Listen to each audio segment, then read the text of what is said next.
Hello dear friends, मैं doctor कांचन तुरुक्कर। मैं स्त्री रोग तज्ञ और टेस्टी बेबी कंसल्टेंट हूँ और पिछले 10 वर्ष से पुणे में कार्यरत हूँ। आज हम ट्विन प्रेगनेंसी के बारे में जानने वाले हैं। ट्विन प्रेगनेंसी क्या होती है, ट्विन प्रेगनेंसी क्यों हो जाती है और इसमें मदर में, बेबी में क्या क्या चेंजेस होते हैं और क्या क्या प्रिकॉशंस ट्विन प्रेगनेंसी में हमने लेने चाहिए, इसके बारे में हम इस वीडियो में जानने वाले हैं। जनरली ट्विन प्रेगनेंसी जो है वो 100 में से एक लेडी को होती है। अगर हम प्रेगनेंसी के लिए ट्रीटमेंट ले रहे हैं, आप फर्टिलिटी के लिए ट्रीटमेंट ले रहे हो, तो ये जो इंसिडेंस है वो थोड़ा बढ़ जाता है। अगर आप ओवुलेशन स्टडी, IUI या IVF का ट्रीटमेंट करा रहे हो तो ये जो इंसिडेंस है वो बढ़ जाता है। IUI में लगभग 8 to 10% चांस होता है ट्विन प्रेगनेंसी रहने का, और IVF में क्योंकि हम 2 day 5 के एम्ब्रियोज ट्रांसफ़र करते हैं, ब्लास्टोसिस्ट ट्रांसफ़र करते हैं, तो इसमें लगभग 25% चांसेस होते हैं कि ये जो प्रेगनेंसी है ये ट्विन प्रेगनेंसी रह सकती है।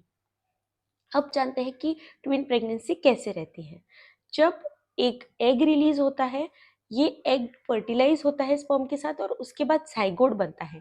जब ये जाइगोट दो में स्प्लिट होता है, तो ये जो दो में स्प्लिट हुआ हुआ जाइगोट है वो ट्विन प्रेगनेंसी देता है, जो कि मोनोजाइगोटिक ट्विन्स होते हैं। ये ट्विन्स जो होते हैं वो आइडेंटिकल होते हैं, मतलब कि वो दिखने में सेम रहते हैं, उनका जेंडर भी सेम रहता है। ये होते हैं आइडेंटिकल ट्विन्स, पर ये ज़्यादा कॉमन नहीं है, ये अराउंड 30% ही होते हैं। जबकि जब जो दो एग रिलीज होते हैं और वो दो अलग अलग स्पर्म्स से फर्टिलाइज होते हैं और फिर वो कंसीव हो जाते हैं, मतलब इम्प्लांट होते हैं, तो ये अलग अलग ट्विन्स होते हैं जो कि नॉन आइडेंटिकल होते हैं। ये दिखने में सेम नहीं होते हैं, बिल्कुल अलग अलग होते हैं, और इनका जो जेंडर है वो सेम या डिफरेंट भी रह सकता है। ये हो गए हैं नॉन आइडेंटिकल ट्विन्स या पैटर्नल ट्विन्स, जो कि ज़्यादा कॉमन है। Around 70% of the time this are non identical twins. अब कभी कभी ये जो डिवीजन है, जो जाइगोट का जो डिवीजन है, वो अगर लेट होता है तो उसके अनुसार भी अलग अलग टाइप के ट्विन्स जो है वो हो सकते हैं। अगर अर्ली डिवीजन होता है, मतलब कि day 3 के अंदर ये डिवीजन हो रहा है, तो ये जो ट्विन्स है एक ही जाइगोट से जो बने हैं वो डायकोरियोनिक डायम्नियोटिक हो सकते हैं मोरूलर स्टेज पे। अगर ये ट्विन्स जो है वो 7 days के अंदर ये डिवाइड हो रहे हैं, तो ये ट्विन्स जो है ये डायकोरियोनिक मोनोएम्नियोटिक ट्विन्स बनते हैं। अगर ये 7 days के पार्ट डिवाइड हो रहे हैं तो मोनो मोनो, मतलब कि मोनो एम्नियोटिक मोनोकोरियोनिक ट्विन्स बनते हैं। अगर ये 13 days के बाद, मतलब ये जो एम्ब्रियो है वो 13 days के बाद डिवाइड हो रहा है, तो ये जो ट्विन्स है ये कॉन्जॉइंट ट्विन्स, जिसे हम सयामी ट्विन्स कहते हैं, ये भी बन सकते हैं। ये सयामी ट्विन्स जो है वो जुड़े हुए ट्विन्स रहते हैं, जिसके बारे में हमने काफ़ी पिक्चरों में या फिर सीरियल्स में देखा है कि जुड़े हुए जो बच्चे रहते हैं, सयामी ट्विन्स उसे कहा जाता है। लेकिन इसका इंसिडेंस जो है ये 1 in 1 lakh होता है। ये हम कब डायग्नोज कर सकते हैं? तो सोनोग्राफी से हम ये अराउंड 9 to 10 वीक्स पे हम लोग ये डायग्नोज कर सकते हैं सयामी ट्विन्स। लेकिन इसका इंसिडेंस जो है वो 1 in 1 lakh, बहुत ही कम इसका इंसिडेंस होता है। और ये क्यों हो रहा है? क्योंकि जो एम्ब्रियो है वो लेट डिवाइड होता है, इसकी वजह से ये सयामी ट्विन्स जो है वो हो सकते हैं। अब ये जानेंगे कि ये जो हमने जाना कि आइडेंटिकल और नॉन आइडेंटिकल, ऐसे दो टाइप के ट्विन्स होते हैं। अब ये ट्विन्स प्रेगनेंसी ये कैसे हम डायग्नोज कर सकते हैं, कैसे हमें पता चल सकता है कि जो हमें प्रेगनेंसी अभी रही है वो सिंगल प्रेगनेंसी है कि ट्विन्स प्रेगनेंसी है? तो उसके लिए हम एक सोनोग्राफी जो है वो करते हैं, जिसे हम कन्फर्मेशन स्कैन ऐसा कहते हैं। ये सोनोग्राफी जो है वो अराउंड हम 6 वीक्स, मतलब आपको 1.5 महीना होने के बाद ये सोनोग्राफी की जाती है। इसमें हमें जो प्रेगनेंसी है वो सिंगल प्रेगनेंसी, अगर सिंगल सैक है तो ये सिंगल प्रेगनेंसी है या ट्विंस प्रेगनेंसी है, ये हमें पता चलता है। ये जो सोनोग्राफी है ये हमें डायग्नोसिस बताती है कि सिंगल प्रेगनेंसी है, डबल प्रेगनेंसी है, और डायकोरियोनिक है, मोनोकोरियोनिक है, मतलब दोनों बेबीज के घर अलग अलग है कि दोनों बेबीज के घर एक ही है। ये सारी चीज़ें जो है वो हमें सोनोग्राफी से पता चलती है। अब इसके बाद ये जानेंगे कि अब इसमें जो चेंजेस होते हैं वो क्या सिंगलटन प्रेगनेंसी से अलग होते हैं। जो सिंगल प्रेगनेंसी है उसमें जो हार्मोन रिलीज हो रहे हैं वो एक ही जो जाइगोट है, एक ही एम्ब्रियो उससे रिलीज हो रहे हैं। लेकिन जो ट्विन्स प्रेगनेंसी है उसमें डबल हार्मोन रिलीज हो रहे हैं, मतलब जो एचसीजी हार्मोन, जो प्रेगनेंसी हार्मोन है वो डबल रिलीज हो रहा है, प्रोजेस्टेरोन हार्मोन भी रिलीज हो रहा है। तो इसकी वजह से जो फर्स्ट ट्राइमेस्टर में जो नाउशिया वोमिटिंग की जो सारे चेंजेस हैं वो ज़्यादा हमें दिखते हैं, मतलब कि नाउशिया होना, वॉमिटिंग होना, उसके अलावा वेट लॉस होना, ये चेंजेस भी हमें दिखते हैं क्योंकि ट्विन्स प्रेगनेंसी में एचसीजी हार्मोन ज़्यादा होता है। कभी कभी इसके लिए आपको मेडिसिन लेने पड़ते हैं और कभी कभी ओरल मेडिसिन काम नहीं करते हैं तो आपको आईवी फ्लूइड्स भी लेना पड़ता है या फिर आईवी एंटीएमेटिक्स भी आपको कभी कभी लेना पड़ सकता है। इसके अलावा प्रेगनेंसी में बीपी बढ़ना, जिसे हम पीआई जैसा कहते हैं, या फिर प्रेगनेंसी में शुगर बढ़ना, जेस्टेशनल डायबिटीज मेलाइटिस, ये भी चांसेस बढ़ जाते हैं। उसके अलावा प्री टर्म डिलीवरी, मतलब कि जल्दी डिलीवरी होना, 36 वीक्स में ट्विन्स बेबी जो है वो मैच्योरिटी अचीव कर लेते हैं। लेकिन अगर उसके पहले ही डिलीवरी हो रही है, ये प्रीटर्म डिलीवरी का रिस्क ज़्यादा क्यों रहता है? ऑफकोर्स क्योंकि यूट्रस जो है वो एक बेबी के लिए बना है, लेकिन ट्विन्स होने की वजह से ओवर डिस्टेंशन होता है, थोड़ा स्ट्रेचिंग ज़्यादा रहता है, तो इसकी वजह से जल्दी डिलीवरी होने के चांसेस अराउंड 30 to 40% रहते हैं। पर प्रॉपर केयर अगर आपने लिया, प्रॉपर रेस्ट अगर आपने लिया, तो प्रीटर्म डिलीवरी के चांसेस जो है वो कम हो सकते हैं। उसके अलावा सर्वाइकल एनसेफेलाइटिस भी एक होता है। ये 12 वीक्स होने के बाद, 12 हफ्ते आपके पूरे होने के बाद हम लोग गर्भाशय का जो मुख होता है उसको हम एक स्टिच लगाते हैं, जिसको हम सर्वाइकल एनसेफेलाइटिस कहते हैं। ये सर्वाइकल स्टिच लगाने से भी आपका जो प्रीटर्म डिलीवरी के चांसेस है वो कम हो सकते हैं। अब इसके अलावा अ, जो प्लेसेंटा है उसके एबनॉर्मल पोजीशन होना, जैसे कि प्लेसेंटा प्रीविया होना, या फिर गर्भ से ये जो प्लेसेंटा है वो छूट जाना, अब्रप्शियो प्लेसेंटी, इसके भी चांसेस थोड़े ट्विंस प्रेगनेंसी में ज़्यादा होते हैं। इसके अलावा एबनॉर्मल प्रेजेंटेशंस होना, मतलब कि बेबी जो हेड है वो नीचे नहीं रहना, बेबी का बम्प नीचे रहना, जिसे हम ब्रीच प्रेजेंटेशन कहते हैं। तो ये एबनॉर्मल प्रेजेंटेशन के भी चांसेस जो है वो ट्विंस प्रेगनेंसी में ज़्यादा रह सकते हैं।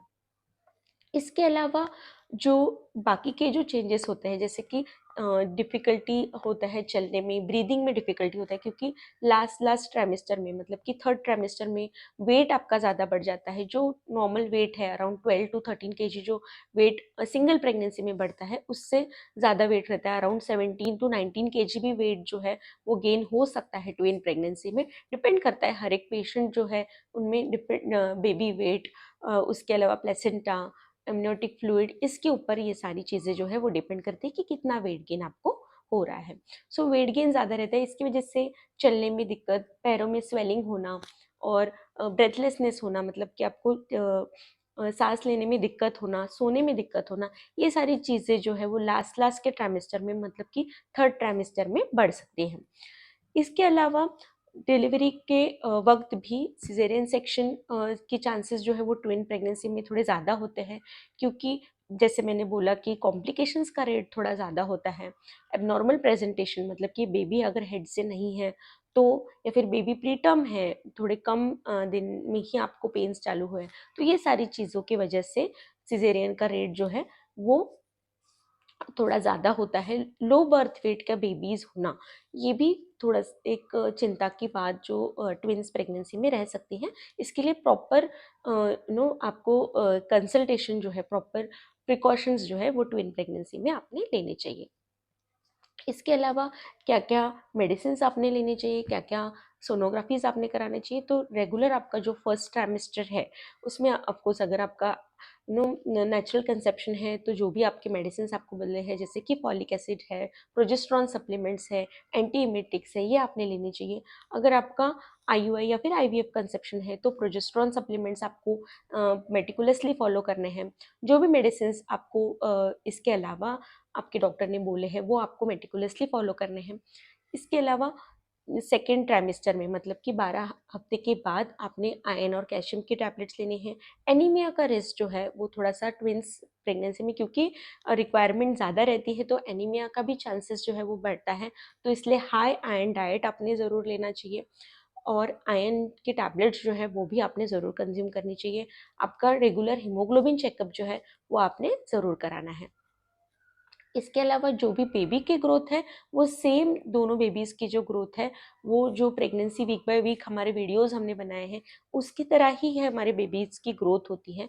कभी कभी जब मोनो एमनियोटिक ट्विंस होते हैं, जब प्लेसेंटा अलग अलग है, तब ये सारे जो कॉम्प्लिकेशंस है वो नहीं होते हैं। लेकिन जब एक ही प्लेसेंटा होता है तो कभी कभी ट्विन ट्विन ट्रांसफ्यूजन सिंड्रोम या फिर ट्विंस रिवर्स आर्टीरियल परफ्यूजन मतलब कि ट्रैप सिंड्रोम या फिर ऑली पॉली सिंड्रोम, ये सारे जो सिंड्रोम्स हैं ये हमारे बेबी में हो सकते हैं।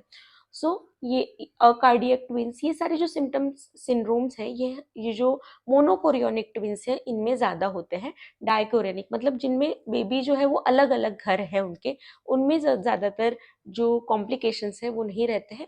ओनली कॉम्प्लिकेशन जिसके बारे में हमारी मदर्स ज़्यादा वरीड होती है वो होता है प्री टर्म प्रेगनेंसी। तो उसके लिए जैसे मैंने बोला कि आप एक सर्वाइकल एनसेफेलाज है जिससे हम प्रीटर्म डिलीवरी को अवॉइड कर सकते हैं। इसके अलावा प्रॉपर रेस्ट आप लेना चाहिए। और ऐसा नहीं है कि आपने ट्विन प्रेगनेंसी है मतलब आपने कंप्लीट बेड रेस्ट ही लेना चाहिए, लेकिन आपने ज़्यादा जो विगरस आपकी एक्टिविटीज़ है वो नहीं होना चाहिए। और आप वॉकिंग और आपकी जो भी योगा है वो आपके एएनसी जो भी योगा इंस्ट्रक्टर हैं उनसे प्रॉपर एक कंसल्टेशन करके ये आप कर सकते हो योगा। ये सारे जो प्रिकॉशंस हैं अगर आपने लिए तो आपका जो प्रेगनेंसी है वो प्रॉपर कैरी हो सकता है। फुल टर्म तक 36 वीक्स में बेबी जो होते हैं ट्विंस के वो फुल टर्म हो जाते हैं। उनका बेबी का वेट्स भी 2.2 2.5 से ऊपर हो जाता है। सो इसके बाद बेबी को एनआईसीयू स्टे जो है वो भी लगने के चांसेस जो है वो कम हो जाते हैं। सो ये सारी चीज़ें जो है वो आपने ध्यान में रखनी है। जैसे मैंने बोला कि आपने प्रोटीन डाइट ज़्यादा लेना है, आयरन रिक्वायरमेंट ज़्यादा होता है तो iron diet, protein diet, hydration आपने अच्छा मेंटेन करना है। वॉकिंग और जो भी एक्सरसाइजेज आपको बताए गए हैं वो सारे आपने नो एक कंसल्टेशन प्रॉपर करके आपने ये सारे एक्सरसाइजेज जो है वो फॉलो करने हैं। So this was about twins pregnancy. Twin pregnancy क्या होती है, क्या क्या प्रिकॉशंस आपने ट्विन प्रेगनेंसी में लेने चाहिए और कौन से प्रकार के ट्विन प्रेगनेंसी होते हैं इसके बारे में भी हमने जाना। सो आई होप ये वीडियो आपको हेल्पफुल लगा हो। अगर आपको हमारी ये वीडियो जो है वो इन्फॉर्मेटिव लगा हो, हेल्पफुल लगा हो तो ज़रूर हमारी इस चैनल को सब्सक्राइब कीजिए। और ऐसा ही अगर किसी को इसके बारे में इंफॉर्मेशन की ज़रूरत हो ट्विन्स प्रेगनेंसी के बारे में तो उनके साथ भी आप ये वीडियो जो है वो शेयर कर सकते हैं। हो सकता है इससे उनको थोड़ी हेल्प हो जाए। सो ज़रूर आप हमारी वीडियो जो है वो लाइक कीजिए, शेयर कीजिए, सब्सक्राइब कीजिए। हमने ऐसे ही pregnancy related, fertility related videos जो है वो बनाए हैं वो आप देख सकते हैं। और ऐसे ही इंफॉर्मेटिव वीडियोस आपके लिए हम लेके आते रहेंगे। Thank you so much.